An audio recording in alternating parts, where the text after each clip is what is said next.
1 in 5 parents in Singapore concede they've done nothing to keep their children safe on the internet despite the increased risk of cyber threats.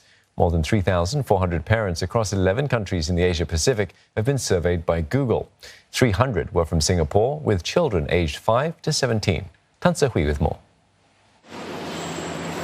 3 years ago, 16-year-old Celestine Tan was playing the online video game Minecraft when a woman befriended her in a public chat group and started exchanging private messages. I wasn't very suspicious during the whole thing. I think she was being responsive is the thing. Whenever I texted, she would text back. But things took a sinister turn when the woman asked for Celestine's personal information and requested a meetup. Some messages even had sexual undertones. The interaction went on for about 2 months until Celestine's mother asked to look through her phone. I knew that if my mom found out, I would probably be in trouble. So I panicked and I said, I would rather you not. Celestine still didn't realize anything was amiss despite the warning signs.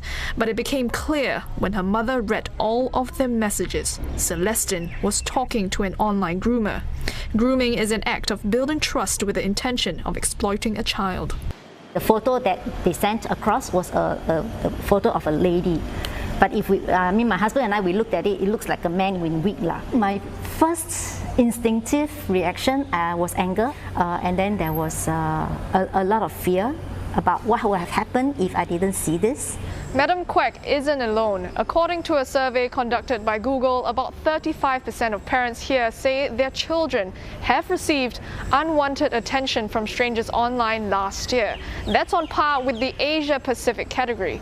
More than half of parents here also reported that their children encountered inappropriate content, jumping by about 16% from 2019. The survey also found that more children have experienced cyberbullying. Other trends include oversharing of information on social media. This comes amid higher internet usage due to the pandemic. Home-based learning could have actually accelerated the process as well.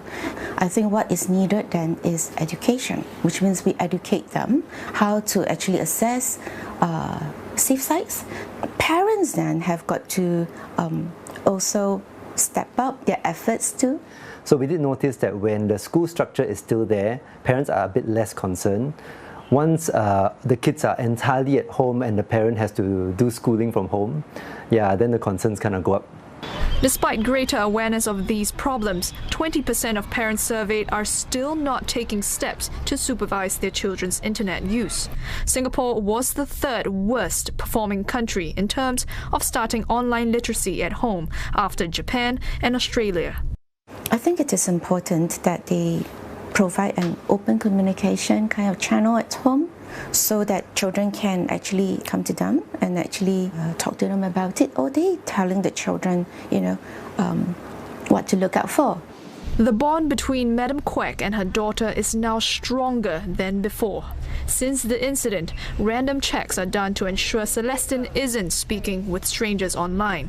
Madam Quek also hopes more parents start talking to their children early about the dangers that exist online.